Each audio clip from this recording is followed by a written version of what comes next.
In this video, I'm going to show you how you can create this traveler manipulation using Photoshop. So let's get started.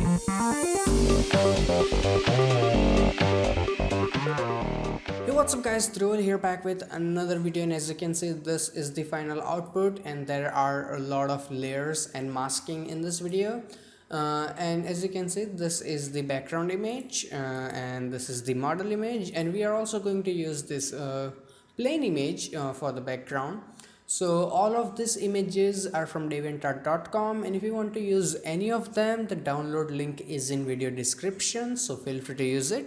So let's start by working on the background. Now first thing I want to do is I'm going to double click and unlock it. Now I want to flip the image, so I'm going to go and press Ctrl T, right click, and then I will select flip horizontal, and then I will go and confirm it.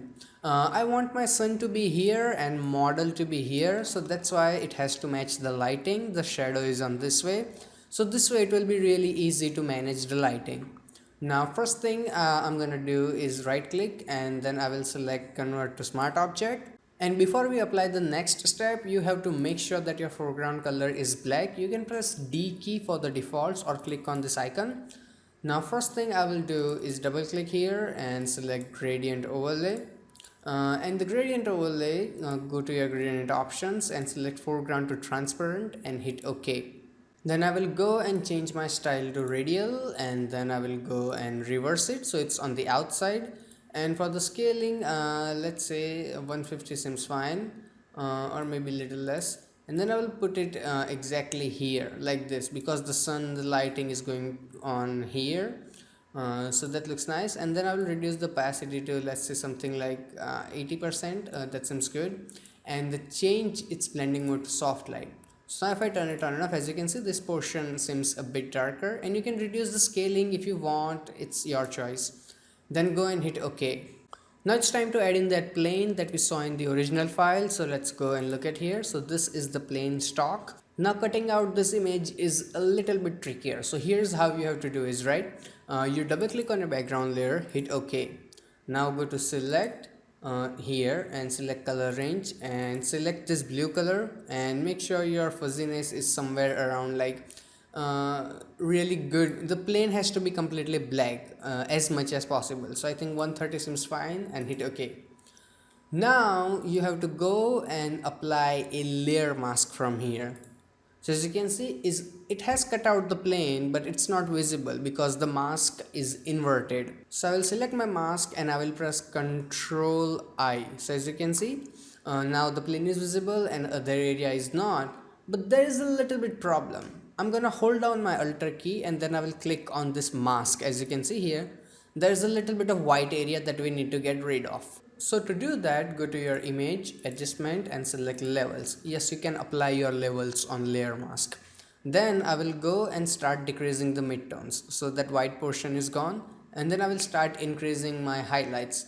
So the missing area in the plane, as you can see, it will start to fill up.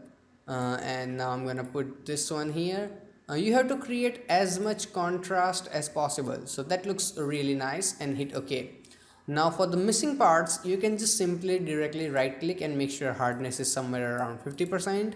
I have selected my brush tool in my layer mask with white color. As you can see, it's white, and then just simply go and paint on your mask just like that. Here the plane is going to be really small in the background, so details doesn't have to be that good.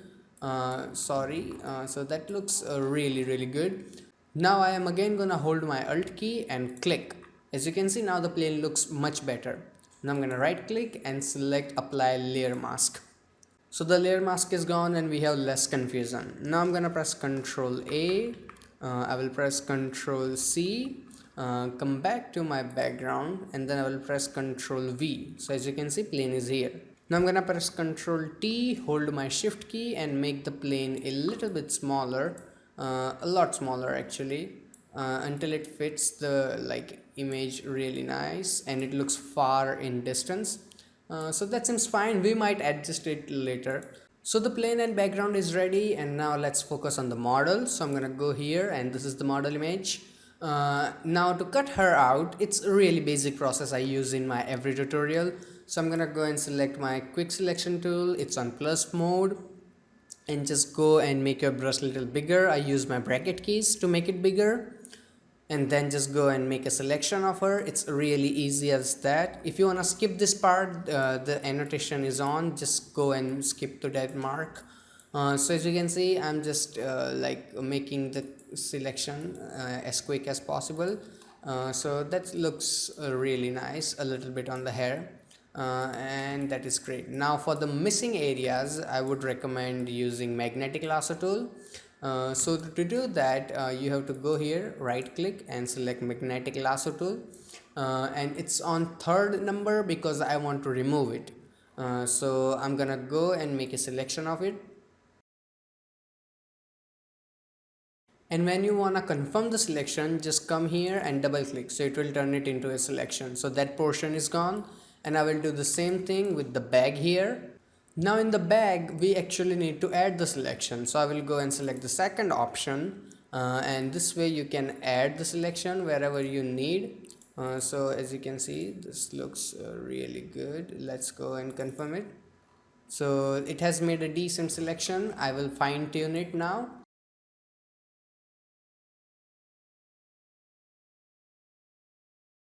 So the basic selection is ready, and it's time to apply the layer mask. So I will go and click on this third option. So we have applied the layer mask. The background is cut.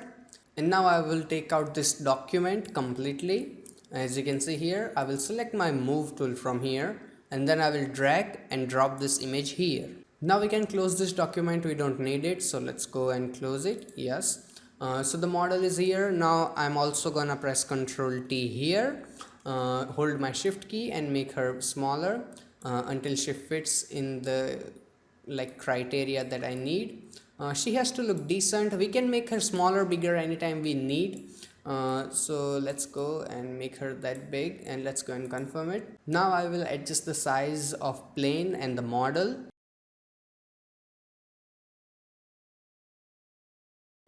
So the basic composition of the image is ready. Now it's time to adjusting the things. So first thing I want to do is add some blur in the background so she stands out really good.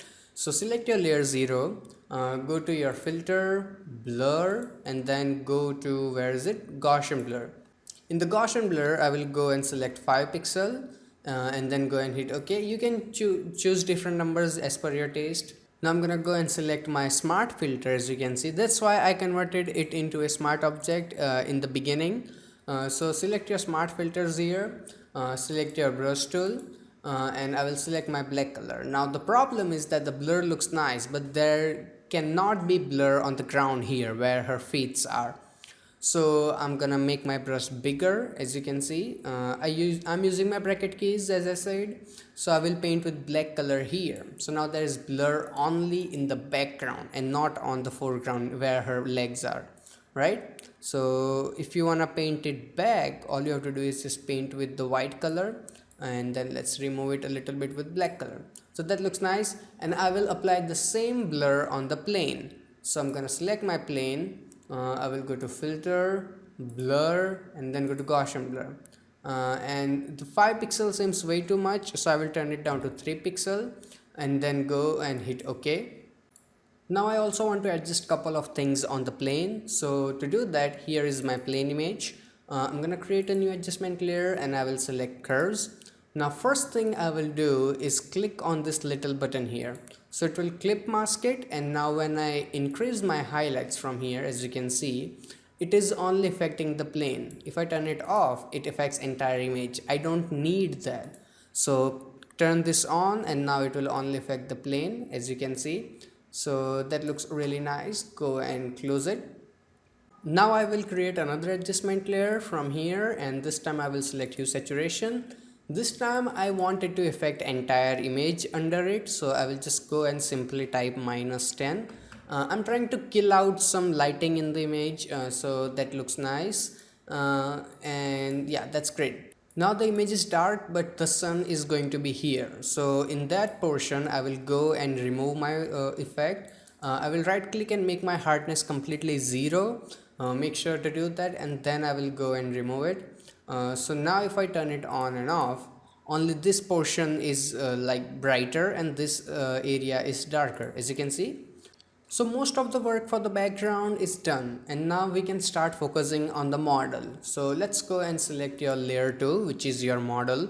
uh, so first thing I will like to do is select my model here, and I will make a copy of her, and I will press Ctrl J to make a copy, and then put this under everything, every freaking thing. Now double click here and name it backup, because we all know how much we like to screw up while working on a project. So this is a backup. You will not have to make a selection again. See, that's really helpful.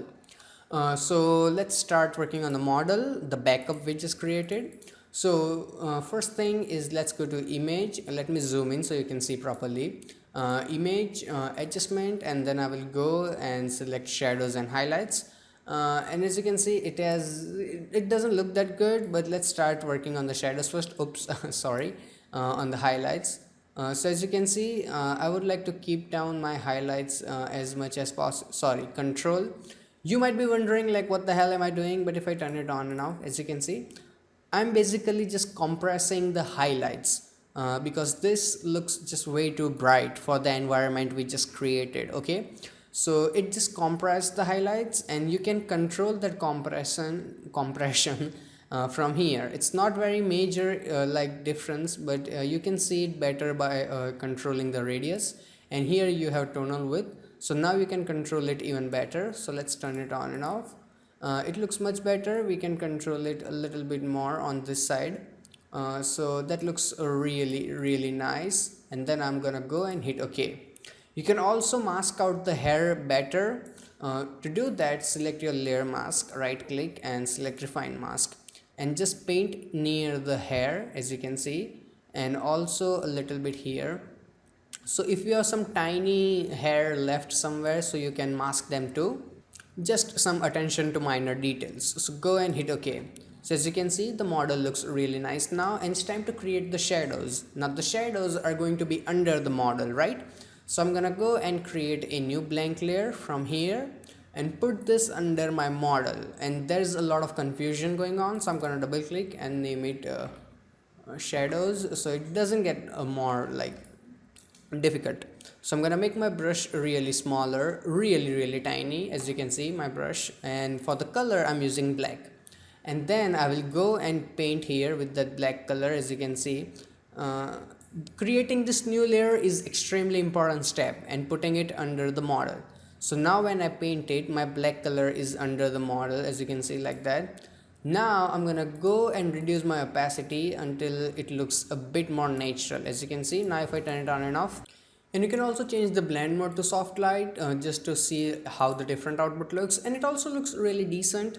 And I'm gonna paint a little bit here too, but the soft light changes a bit of tone of the image that I don't like, so I will go and put it on normal. So let's go and erase a little bit of parts from here where I don't need. Right click and make sure your hardness is 0%. Whenever painting the shadow, most of the time make sure that your hardness is 0%. Brush and eraser both. So eraser, let's go and paint, sorry, brush, and let's go and paint something back. So it's a trial and error process. Let's zoom out, and now if I turn it on and off, she is no more floating, she is actually standing, so that's good sign. And now it was the context shadow. Now we have to create the cast shadow, like the sun is here, so there will be a shadow here too, right? So to do that, first thing I will do is select my layer 2, make a copy of it by pressing Ctrl J. Right click on my layer mask and select apply layer mask, so there is no layer mask problem going on. Now I will go to my image, adjustment, hue saturation, and make my lightness to 0% and go and hit OK. So now we have a completely silhouette version of her. Put this under your shadow layer. So there is context shadow, and this is the layer 2 copy, which we cannot see because there is model. So layer 2 copy. Now I'm gonna press Ctrl T, right click and select flip vertical, and put it here like that. Then I'm gonna rotate it a little bit, as you can see, and a little bit more. So let's put it here like that. Let's zoom out so you can see even nicely. Let's put it here. Now here's what you can do to make it even more grounded. So hold your control key and grab a corner and then put it down here like this. As you can see, now it's in a perspective and it looks more natural as a shadow instead of just a fake copy paste. And then you can also drag this portion to here too a little bit, so the shadow is a bit more stretched out, because normally shadows are that way. And let's go and put it a little bit more here too. Let's go and confirm it. Now I'm gonna go and select my move tool and put it here, just like that. That looks good. Now for this unnecessary area you can mask out, or but for the tutorial I'm just gonna go and simply erase that portion because we don't need it. And let's go and try to put it a little bit more here, like that. And let's remove this unnecessary area too, so that looks nice. Now the shadow is way too dark, so to get rid of that I'm just gonna go and simply change the opacity to 40-50%, depends on the image you are working on. So now it looks much natural, and let's go and close this thing. So as you can see, the image has started taking shapes, and now we can start working on the shadows and highlights of the model, like the actual that we are going to paint. So to do that, I'm gonna go and create a new adjustment layer and I will select curves. Now I only want like model to get affected, so I will turn on my clipping mask, and then I will go and drag this pointer a little bit down at this here. Yeah, that looks nice. A bit more. Yeah, that's perfect. So now if I turn it on and off, the model is a bit darker. But here's what we are going to do, right? Let's zoom in a little bit, and we need to remove this from the edges because the sun is here.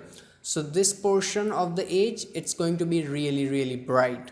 So to do that, I'm gonna hold down my control key and click on this layer mask of the model, as you can see.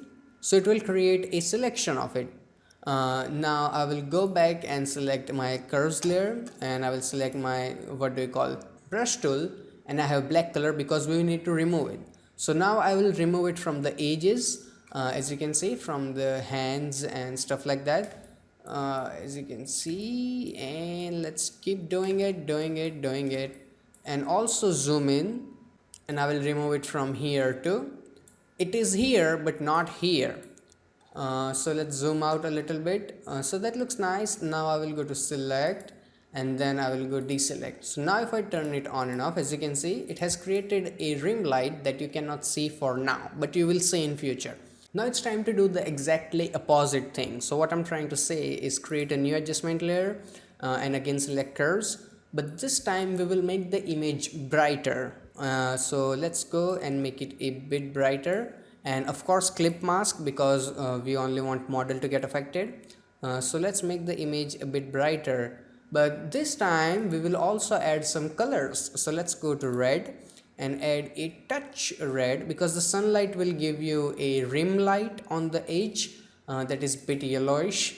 So let's go and also add a bit of a yellow, not too much, just a little, also in the red. That looks nice, a bit more, and also in the RGB. Let's go, and that looks nice, a little bit more. Now go and close it. So now exactly like the last time, I will hold down my control key, click on this layer 2 thumbnail of my model mask so we can create the selection. Now go back to my layer 3 here, and this time we will remove it from the area where we made it darker. So let's go and remove it from here, here where we don't need it. I will keep a little bit on the edge of this box because that looks better when it's brighter. So that's one thing, and also remove it from here, not from the edges, okay, because that's where we need the rim light. I will remove it from here, but I will keep it here. And also I'm not expert in lighting or something, I just try my best to make it look good, nothing else. So let's go and remove it from here, like that, and remove it from here and a bit here. Maybe I will bring something back. You can paint with white color if you want to bring it back. So let's go and remove it here. So let's turn it on and off. And also I will add a little bit of here. So let's switch to white color. and let's paint it here. And you can also use your X key to flip between colors. It saves a lot of time. So let's go and paint it back. So let me zoom out now, and let's go to select, and then let's go to deselect. So let's turn it on and off. So as you can see, now it looks really nice, and we have started adding a bit more shape to the model. Now it's time to add the final adjustment layer for the model. So I will go and create a new adjustment layer and select hue saturation. Then I will go and clip it so we only affect the model. Now in the lightness I will add -10, so the model is a little bit darker, as you can see now. And we need to remove it from the edges, so we can also use the same mask we use for the curves, as you can see, where we made the rest of the area darker and this brighter. So to replace the mask, I will hold on my Alt key. Don't release your Alt key, and if you are on Apple, I think it's Option key. So hold your Alt key and drag this thing and put it on this mask. It will say, do you want to replace it? Say yes. So as you can see, now it also works like same way that this mask does. This mask, let's go turn this on, and as you can see, this mask. So this way you can save a lot of time. And also I'm gonna decrease its opacity a little because I think it's way too stronger, and also for the curves. So let's decrease the opacity a little bit more. Yeah, that looks nice. So now let's see the after before. See, this is the regular photo, and this is where we change the highlights. So let's go and close this thing. Now it's time to apply the global adjustment layer that will affect the entire image. So to do that, create new adjustment layer and select curves.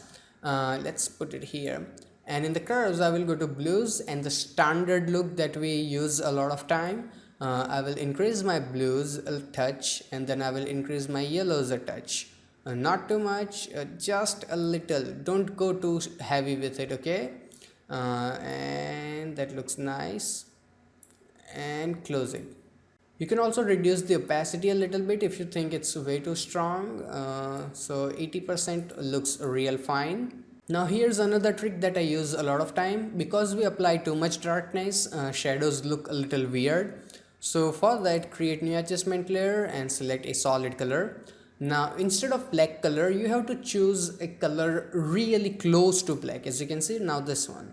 This is not black, this is black. So go and select this one, a bit brighter than that. Yeah, that looks nice. Hit OK. Now change its blending mode to exclusion, and let's turn this on and off, and as you can see, it makes ridiculous difference. Now it's very strong, so I'm gonna change its opacity to maybe 30-40. So let's look at 30%. Yeah, that looks really nice. Maybe I will increase the opacity a little bit more because that was way too weak. Yeah, that looks nice. Now it's time to create the actual lighting for what we prepared, all the shadows and highlights and everything. And actually this is the easiest part of the tutorial, to create the actual light. So create a new blank layer by clicking on this second last icon, and then make sure you have selected your brush tool, and my brush is, as you can see, it's really large. And for the color I have the code ready. So it's FFAD20, which is completely useless, to be honest. All you have to do is play around with some orangish tone what sun has, and then go and hit OK. Now I will go and paint in here with that color. As you can see, my brush is completely soft, as you can see here, 0%. So that looks nice, and then I will go and change its opacity to screen. Now as you can see, we need to adjust the light a little bit because it's not even. To do that, I'm gonna press Ctrl T, and then first of all let's stretch it a little so there is a little bit of haze on her face, and then I will move it here, stretch a bit more and move it here, and also I will move it a bit on top. So let's go and confirm it. So let's go and turn it on and off. Yeah, now it looks much better. You can use your move tool and adjust it all day, and you probably will. So that looks really nice, but it is still a little strong, so I will go and adjust the opacity a little bit so it doesn't overkill. That's nice, and you can change it anytime. And now it's time to apply a overall gradient, and before that I want to make sure that my foreground color is black. I will create a new adjustment layer and select gradient. And I have this foreground to transparent, just the same way we used for the background. change it to radial and put this black part exactly here where the light is, and now I'm gonna reverse it so that's bright and rest of the area is not. And for the scaling I have 175. Go and hit OK. You can change the scale if you want, and then change its blending mode to soft light, and then I will change its opacity to somewhere around 40 to 50%. So 47%, yeah, that looks really good. Gives it decent contrast and some vignetting that we need. Maybe it's a little too strong, so let's go and turn down the opacity so it doesn't look weird. Yeah, so 30% also looks really nice. And then I'm gonna go and create another adjustment layer, and this time I'm gonna go and select hue saturation. Now the first thing I want to do is increase the lightness to balance the dark shadows. So I'm gonna go and enter 8. You can use your numbers, okay, don't follow me blindly. And then I will increase the saturation to somewhere around like 20 or something. Yeah, that looks cool. You can control the lightness a bit more if you want. Yeah, that looks great. And then I also changed the hue a little. I can see it in my file. But it doesn't make big of a difference, so these are the exact numbers if you need. So let's see, this is like the game changer. This makes like ridiculous amount of changes. And one thing I want to do is create a new adjustment layer and select vibrance. Now because we added that hue saturation layer, it looks a bit more hazy than I need, so I will go and increase my vibrance now. Now this is overkill, like this is ridiculous. So first of all go to 100 and then start coming back somewhere like this 30-40%. Let's go and close it. So let's turn this on and off, and let's make it a bit more colorful. The colorful is like what look do you need, like so it depends totally on that. So as you can see, the final output is ready, and it's time for the best part, which is the after before. So to do that, let's go and close this thing. So this is the image that we started with, and this is the final output that we created. So I really hope that you guys learned something, and if you did, hit that like button. And if you have any kind of questions or suggestions, please feel free to ask me in the comment section below. And if you want to check out more full-length photo manipulations just like this, you can click on any of these boxes. And you can also subscribe to my channel, so every time I upload a new video you will get the update. Plus when you click on that subscribe button, it will take you to my YouTube channel where I have more than 85 free Photoshop tutorials just waiting for you. So till then, goodbye, take care, and have some fun with Photoshop.